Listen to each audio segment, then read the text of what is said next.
अस्सलामु अलैकुम वरहमतुल्लाहि वबरकातुह। मोहतरम दोस्तों, कल सुप्रीम कोर्ट ने वो तारीख़ी फ़ैसला दिया है जिसे भारत की तारीख़ में सुनहरे अल्फाज के अंदर लिखा जाएगा।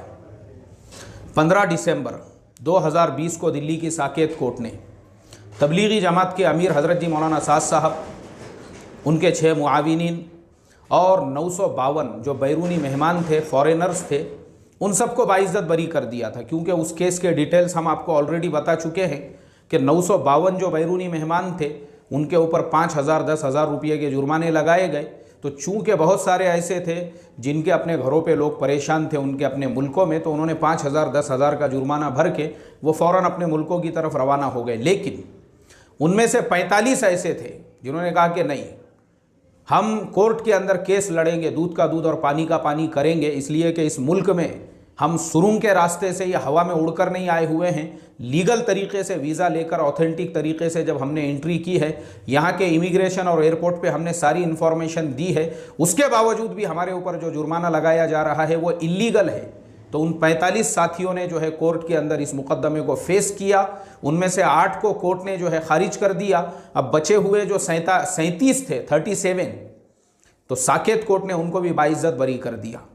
अब कल जो फैसला आया वो एक तारीख़ी फ़ैसला था। सुप्रीम कोर्ट के जज AM खानविलकर, इन्होंने फ़ैसला दिया कि हमारी गवर्नमेंट की ये जिम्मेदारी बनती है कि साकेत कोर्ट ने जिन 37 साथियों को बाइज़्ज़त बरी किया है, फॉरेनर्स को, उनको उनके मुल्कों तक खैरियत के साथ, आफ़ियत के साथ में पहुँचाए। और बाज़ाब्ता जो है उनको इस बात का हुक्म जारी किया गया कि उनके जाने आने और ख़र्चे वगैरह जितने भी रहेंगे ये गवर्नमेंट की ज़िम्मेदारी है।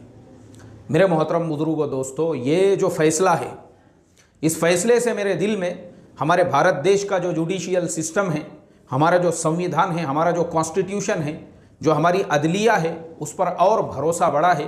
हम हमारे सुप्रीम कोर्ट को, AM खानविलकर साहब को और हमारा जो जुडिशियल सिस्टम है उसको सलाम करते हैं, उसकी इज़्ज़त करते हैं, उसको रिस्पेक्ट करते हैं। यह बहुत ही तारीख़ी फ़ैसला आया हुआ है और इसमें कुछ कुछ पॉइंट्स है जो मैं आप लोगों के सामने शेयर करना चाहता हूं ताकि हर मुसलमान को ये पता चले। और सबसे पहले तो मैं ये कहूँगा कि दिल्ली साकेत कोर्ट का भी जो 15 दिसंबर का फैसला था, मैं देख रहा हूं कि किसी भी न्यूज़ चैनल ने उसको हाईलाइट नहीं किया। यूट्यूब के ऊपर भी हमारे जितने मुस्लिम चैनल्स हैं, जो यूट्यूब के ऊपर आप कॉमेडी लोगों को दिखाते हैं, किस्से कहानियाँ लोगों को सुनाते हैं, अरे भाई वो फैसला अपने चैनल के ऊपर डालिए ताकि ज़्यादा से ज़्यादा लोगों को पता चल सके जिस तरीके से हमारे मीडिया न्यूज़ चैनल्स ने तबलीगी जमात को बदनाम करने के लिए षड्यंत्र रचा था। और 2 महीनों तक जिस तरीके से सुबह से लेकर शाम तक वो तबलीगी जमात को बुरा भला कहते थे, पूरे देश के अंदर उन्होंने ऐसा ब्रेन वॉश किया था, लोगों का माहौल ख़राब कर दिया था। वही मीडिया चैनलों के मुंह पर अब ताले लगे हुए हैं जब तबलीगी जमात के अमीर हज़रत जी मौलाना साद साहब, उनके 6 कारकुन और 952 साथियों को बाइज़्ज़त बरी कर दिया है। आज कोई चैनल वो दिखाने को तैयार नहीं है।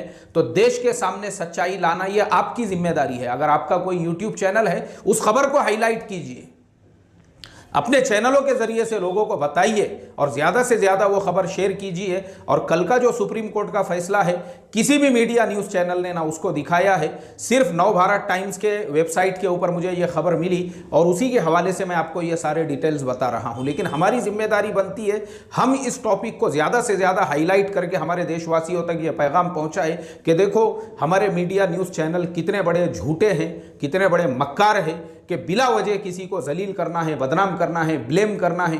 तबलीगी जमात और मुस्लिम समाज के खिलाफ जब जहर फैलाना था, देश के माहौल को इन्होंने ख़राब किया। लेकिन जब उनको बाइज़्ज़त बरी कर दिया गया तो एक लफ्ज़ भी बोलने के लिए तैयार नहीं है, क्योंकि इनका काम ही है सिर्फ निगेटिविटी फैलाना, लोगों को जो है नकारात्मक बातें बताना, और जो अच्छाइयाँ हैं वो ये आपको कभी भी नहीं बताएंगे। ये टॉपिक पे मैं अलग से एक सबक दूंगा। आज का हमारा टॉपिक सिर्फ इतना है कि अल्हम्दुलिल्लाह हम अल्लाह तबारक व तआला का करोड़ों दर्जे शुक्र अदा करते हैं। ये अल्लाह का करम है, ये अल्लाह का फ़ज़ल है, अल्लाह का एहसान है। और इसके अंदर जैसा कि मैंने अपने पिछले सबक में बताया था कि हमारे हज़रत जी मौलाना साद साहब, अब तक मेरे दिल में सिर्फ अपने अमीर होने के नाते से उनके लिए इज़्ज़त, मोहब्बत, एहतराम था। लेकिन मैंने उस दिन भी कहा कि उनकी विलायत, उनकी लिल्लाहियत और अल्लाह की ज़ात से उनका कितना गहरा ताल्लुक़ है, ये तो उसी दिन ज़ाहिर हो गया कि इतने अरसे के दरमियान में हमारे हज़रत जी ने एक भी निगेटिव लफ्ज़ ना गवर्नमेंट के अगेंस्ट में कहा, ना किसी कोर्ट के अगेंस्ट में कहा, ना कानून के ख़िलाफ़ कहा, ना मुल्क के ख़िलाफ़ कहा। उसके बावजूद अल्लाह तबारक व तआला ने आपको कामयाबी अता फरमाई। ये आपके विलायत की निशानी है। जिन मीडिया न्यूज़ चैनल्स ने सुबह से लेकर शाम तक आपको गालियाँ दी, एक लफ्ज़ भी आपने उनके बारे में निगेटिव नहीं कहा, यही तो आपके विलायत की निशानी है। और विलायत से बढ़कर अल्लाह के नज़दीक आपके कबूलियत की निशानी ये है कि मुझे एक साथी ने बतलाए कि हज़रत जी मौलाना साद साहब ने निगेटिव अल्फाज बोलना तो बहुत दूर की बात है, बल्कि वो जो बैरून के साथी थे जिनको जेल की सलाखों के पीछे डाला गया, जब वो अपने मुल्कों को वापस जाने लगे तो उनको ये समझाया, देखो भारत हमारा देश है, हम अपने देश से बहुत मोहब्बत करते हैं। अगर हमारे देश के अंदर आप लोगों को कुछ तकलीफ़ पहुंची है, हमारे देश में अगर आप लोगों के साथ में जो सुलूक किया गया है, तो हम आपसे ये रिक्वेस्ट और दरख्वास्त करते हैं कि अपने देश में जाकर, अपने मुल्क में जाकर हमारे मुल्क की बुराई बिल्कुल मत करना। वहाँ जाकर बिल्कुल ये मत बोलना कि भारत में जो है आपको किस तरीके से जो है जेल में डाला गया या आपके साथ जो भी सुलूक किया गया, हमारे देश की बुराई अपने मुल्क में जाकर नहीं करना, बल्कि इस पर सब्र करना, अल्लाह से दुआ करना हमारे इस देश के लिए। मेरे मोहतरम बुजुर्गों, ये बयान जब मैंने सुना और ये बात जब मुझ तक पहुँची तो मेरे तो आँखों में से आंसू जारी हो गए।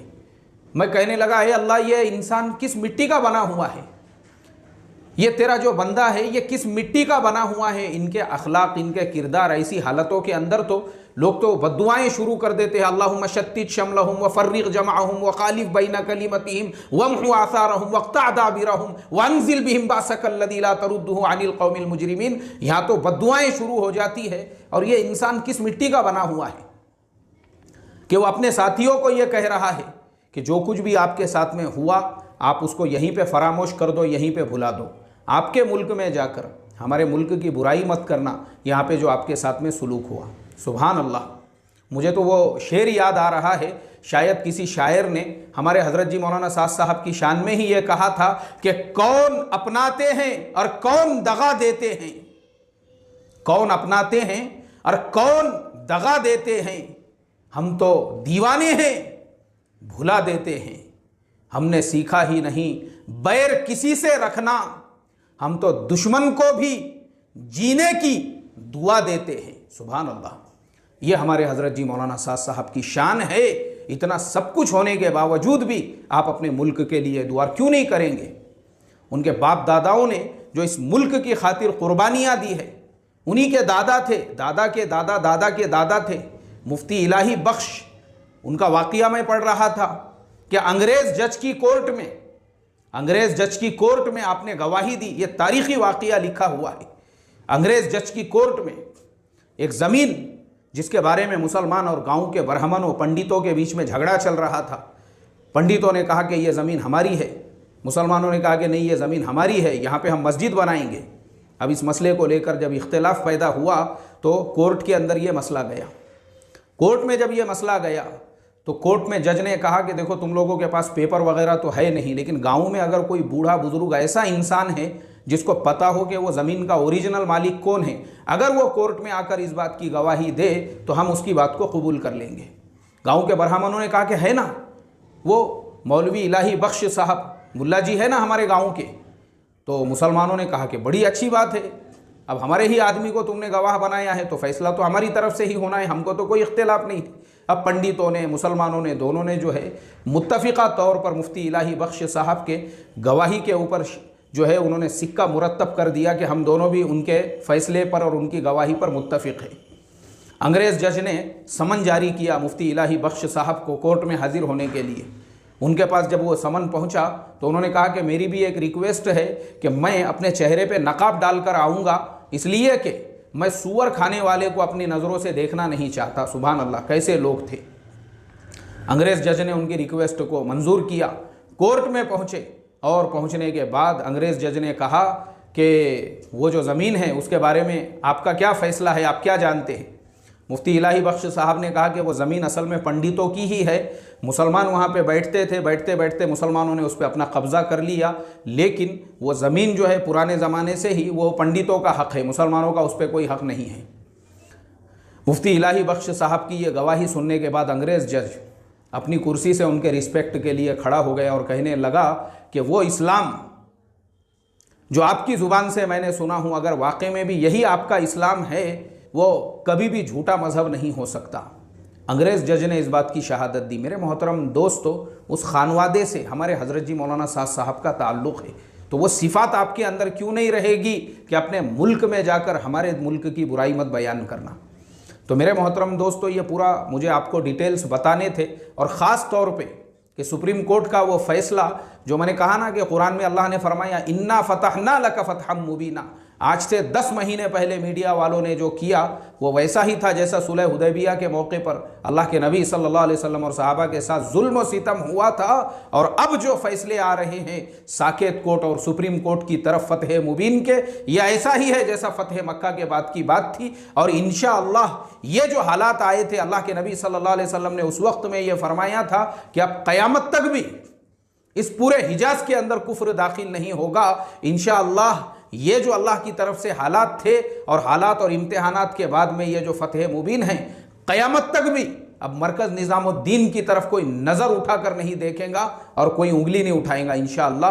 अल्लाह से हम यही दुआ करते हैं, और आप तमाम लोग भी हमारे बड़ों के लिए, मरकज़ के अकाबिरीन के लिए और निज़ामुद्दीन की चार दीवारी की सलामती के लिए दुआ करते रहें। अल्लाह ताला क़यामत तक इस मरकज़ की, हमारे बड़ों की, हमारे बुज़ुर्गों की हिफाजत फरमाएँ। सलामु अलैकुम व रहमतुल्लाहि व बरकातहू।